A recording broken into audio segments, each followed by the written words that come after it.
안녕하세요. 오늘도 사연살롱을 찾아주셔서 감사합니다. 저는 30대 초반 여성이에요. 직업엔 귀천이 없다고 하죠. 하지만 이런 말이 존재하는 것 자체가 사람들이 직업에 대해 차별을 해왔다는 반증이 아닐까요? 제가 오늘 사연을 보내게 된 이유 역시 바로 직업에 대한 차별 때문이에요. 저희 엄마는 제가 중학교에 다니던 때까지도 남의 집 가정부로 일했어요. 제가 초등학교에 들어갈 무렵 오랜 투병 생활 끝에 아빠가 세상을 떠나셨어요. 당장 생계를 책임지며 어린 남매를 키워야 했던 엄마는 살 길이 막막했죠. 유일한 재산이었던 집마저 아빠 병원비로 고스란히 날리고 당장 새 식구가 살 집조차 없었으니까요. 그러던 중 엄마 지인의 도움으로 엄마가 입주 가사도우미로 들어가게 됐어요. 다행히 주인집 지하에 살림집이 딸려 있어서 엄마와 우리 남매는 그곳에서 살 수 있었죠. 처음엔 창피함보다는 살 곳이 생겼다는 안도감이 더 컸어요. 하지만 사람 마음이 얼마나 간사한지 얼마 지나지 않아 사람들의 시선이 신경 쓰이더군요. 누가 뭐라 하지 않았는데도 괜히 대문을 나설 때마다 사람들 시선이 신경 쓰이고 우리 엄마가 이 집 가사도우미라는 걸 눈치채지 않을까 혼자 안절부절했죠. 이런 걱정이 현실이 된 건 제가 중학교에 들어가면서였어요. 그 집엔 저와 동갑내기 딸이 있었거든요. 초등학교 시절엔 주인집 딸이 사립초등학교에 다닌 덕분에 저랑 학교에서 마주칠 일은 없었지만 중학교에 올라가면서 상황이 변했죠. 하필 우리가 같은 학교에 배정됐거든요. 그날 이후 전 늘 살얼음판 걷는 심정이었어요. 어린 마음에 혹시라도 우리 엄마가 가정부라는 사실이 학교에 알려지진 않을까 노심초사였죠. 그러던 어느 날이었어요. 주인집 딸인 지희가 주번이라 일찍 집을 나서느라 미술 준비물을 빼먹고 학교에 간 거예요. 주인 아줌마는 마침 등교를 하려던 저에게 미술 도구를 건네면서 지인의 반에 가져다 주라고 하셨어요. 전 내키진 않았지만 거절할 수도 없었어요. 그래서 미술 준비물을 들고 지인의 반에 가서 지희를 불렀습니다. 다행히 별 말 없이 건네주곤 돌아섰는데 누군가 물었죠. 누구야? 그러자 지희가 우리 집 가정부 딸 이렇게 대답을 하더군요. 마치 저보고 들으라는 듯 말이죠. 순간 전 너무 창피해서 정신이 흐려졌어요. 땡볕에 녹아버린 초콜릿처럼 바닥에 찰싹 들러붙는 기분이었죠. 제 뒤통수 뒤로 아이들이 웅성거리는 목소리가 고스란히 전해졌어요. 쟤 1학년 4반 강윤정 아냐? 쟤네 엄마가 지인의 가정부래. 그 길로 전 학교를 빠져나와 하염없이 걸었어요. 걷고 또 걷고 한참을 걸었죠. 얼마나 걸었을까? 하늘이 어둑어둑해지더라고요. 덜컥 겁이 났어요. 그제야 수업을 빼먹은 일이 떠올랐거든요. 책가방이 교실에 있다는 사실도요. 일단 가방부터 찾아와야겠다는 생각이 들어서 학교로 갔어요. 다행히 교실은 텅 비어 있더군요. 근데 제 가방이 없었어요. 낭패였죠. 가방이며 학용품, 게다가 도시락통까지 다 들어있는데 엄마한테 죽었다 생각하며 떨어지지 않는 발걸음을 이끌고 집으로 향했죠. 그런데 집에 와보니 제 가방이 책상 위에 놓여있지 뭐예요? 그때였어요. 오빠가 들어왔죠. 야, 너 책가방 버려두고 어딜 갔다 와? 3살 위 오빠가 절 나무라며 말했어요. 전 오빠 얼굴을 보자 참았던 눈물이 주르륵 흘렀죠. 오빠는 그런 절 보곤 내심 놀라놓고도 아무렇지 않은 듯 다신 그러지 말라고 하곤 방을 나갔어요.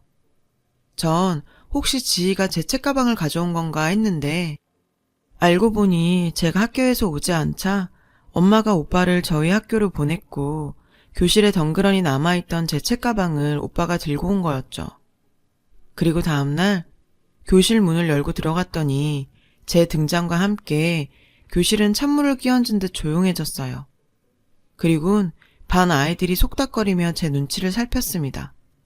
그때였어요.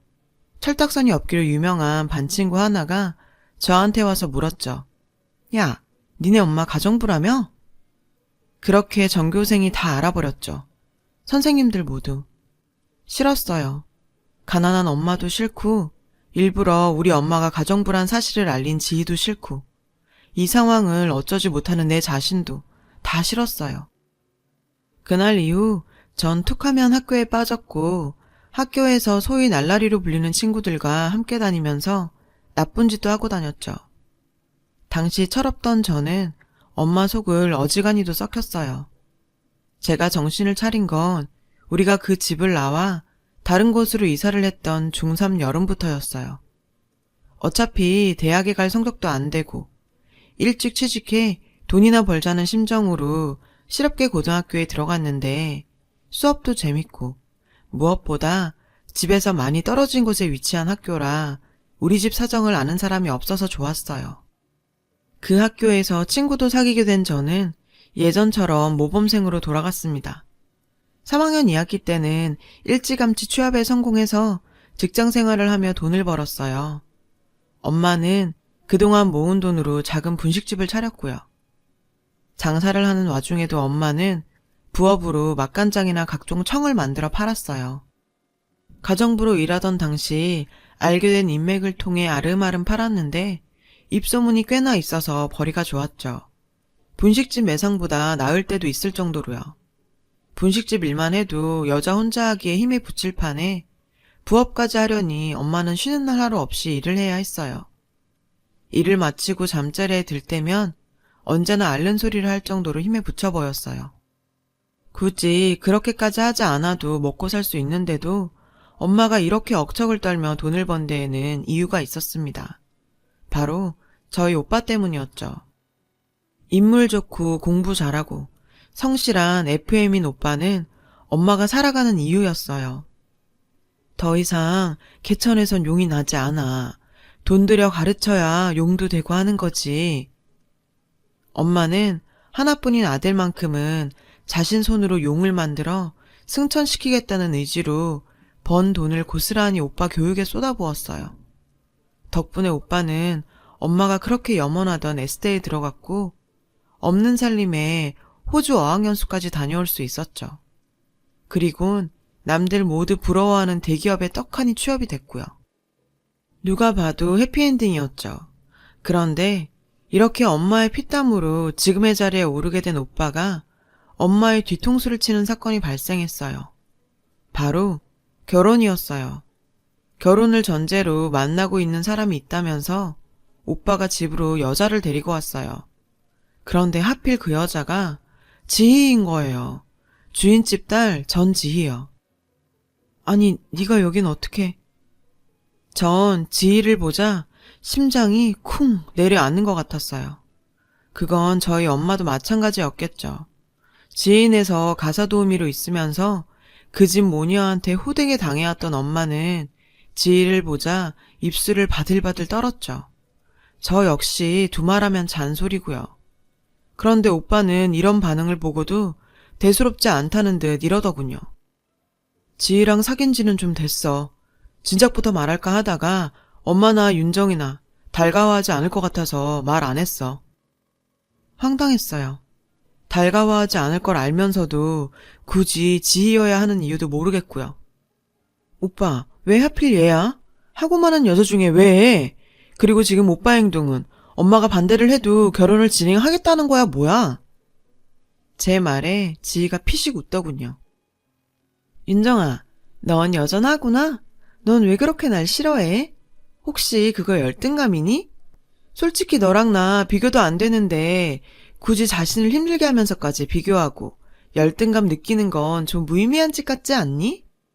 그리고 난 네 오빠 결혼 상대자로 여겨온 거야. 얘 제하는 건 듣기 거북하다. 어디까지나 내가 네 손윗사람 될 거니까. 그리고 아주머니, 아니 어머님, 앞으로 잘 부탁드려요. 어차피 오빠랑 저 마음 안 바뀌어요.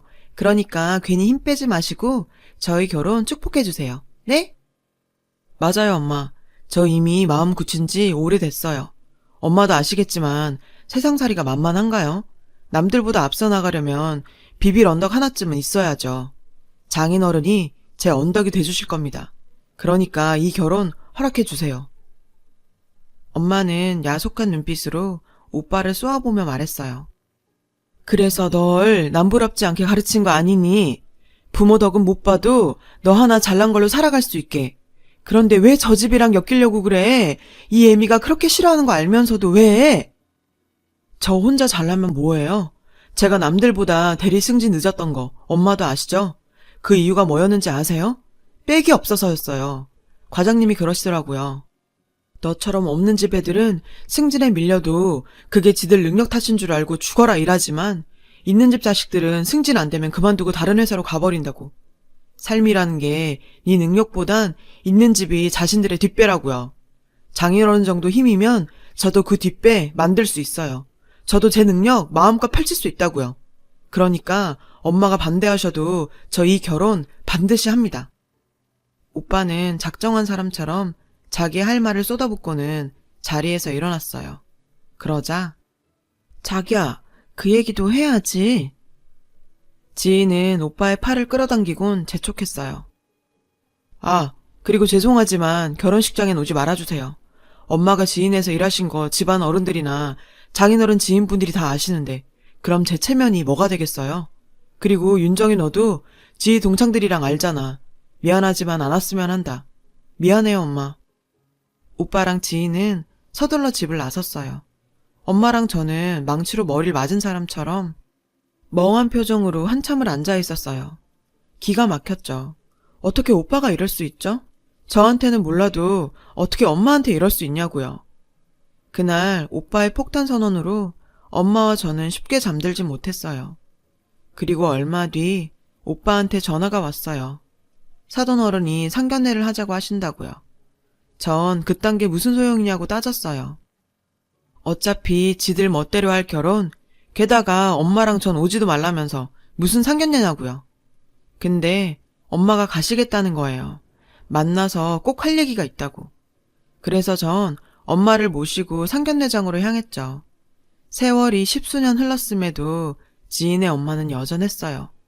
도도하게 내리깐 눈이며 말끝마다 입끝을 삐죽거리는 버릇까지 그대로였죠. 인연이 참 무섭네요. 아주머니, 아니 지훈이네하고 우리가 사돈이 되다니. 아무튼 제가 아들이다 생각하고 지훈이 잘 챙기겠습니다. 평소에 집에서 욕을 입에 달고 살던 지인의 아빠는 점잖은 척 얘기를 하더군요. 하지만 지인의 엄마는 달랐어요. 사실 난 아직도 지훈이가 맘에 안 들어요. 지 혼자 살려면 뭐래? 나고 자란 배경이 이 수준인데. 사람이 환경은 무시할 수 없거든. 그래도 어떡해. 우리 지희가 지훈이 아니면 안 된다는데. 그러니까 지훈이 엄마 뭐 시본 표정으로 뚱하게 있지 말라고. 자기 눈엔 자기 아들이 최곤지 모르겠지만 내 눈엔 내 딸이 최고니까. 나도 내 딸이 아까운 건 마찬가지라고. 아, 속상해 죽겠어. 어디서 사돈이라고 저런 집구석을.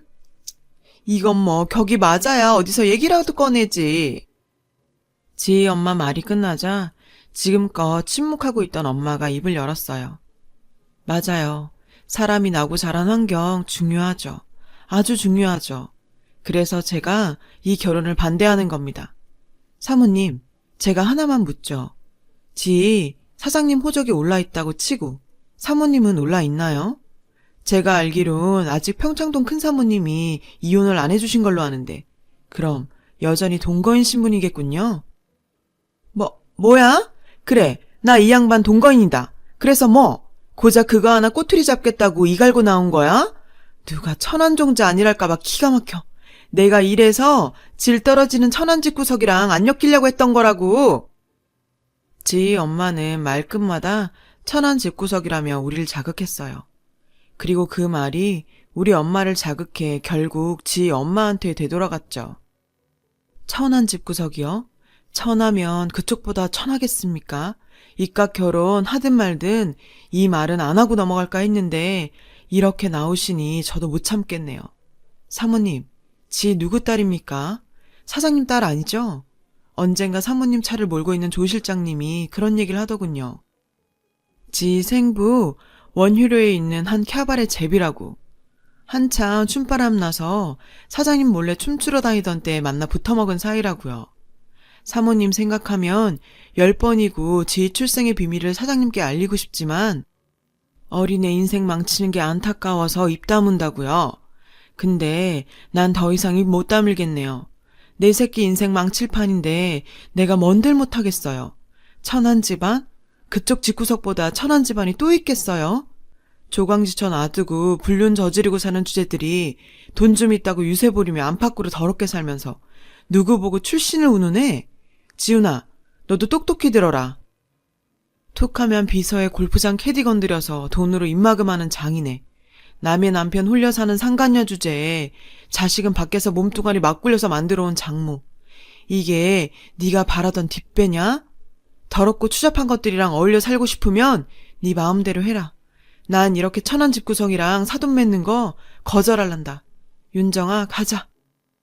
엄마의 폭탄 발언에 지희 엄마는 사색이 됐고 지희는 금방이라도 울음이 터질 것처럼 변했어요. 문제는 지희 아빠였죠. 당장이라도 터질 것처럼 얼굴이 붉게 타올랐어요. 그 사이에서 황당한 표정이 된 오빠는 얼른 자리를 털고 우리를 따라 나섰고요. 그렇게 우리 세 식구가 방을 나오고 나자 안에서는 부수고 싸우고 비명 지르는 소리가 들려왔어요. 툭하면 성질날 때마다 집에서 골프채를 휘두르던 사장님 성격에 남의 자식을 속아서 지금껏 키웠다는데 용서가 되겠어요? 뭐 그렇게 그날 이후 자연스럽게 혼사 문제는 끝이 났죠. 그리고 엄마는 오빠를 집에서 내쫓았어요. 언제고 부모 등에 칼 꼽을 놈이라면서 그간 오빠한테 들어간 돈 다 뱉어내라며 그 돈 갚기 전엔 집에 한 발자국도 못 들여놓는다고 말이죠. 한동안 대문 밖에서 손이 발이 되게 싹싹 빌던 오빠는 다달이 엄마 통장으로 돈을 붙이면서 여전히 사과 중이지만 엄마는 아직 화가 안 풀린 모양이에요. 말도 많고 탈도 많았던 가을이 지나고 어느덧 쌀쌀한 겨울이 다가왔네요. 언젠가는 우리 집에도 온 가족이 모여 아랫목에서 군고구마를 먹을 수 있는 따뜻한 날이 오겠죠. 지금까지 제 사연을 들어주셔서 감사드리고요. 아무쪼록 감기 조심하세요. 여러분, 사연 댓글에 응원과 현명한 조언 부탁드려요. 좋아요와 구독은 저에게 큰 힘이 됩니다. 오늘도 좋은 일 가득하세요.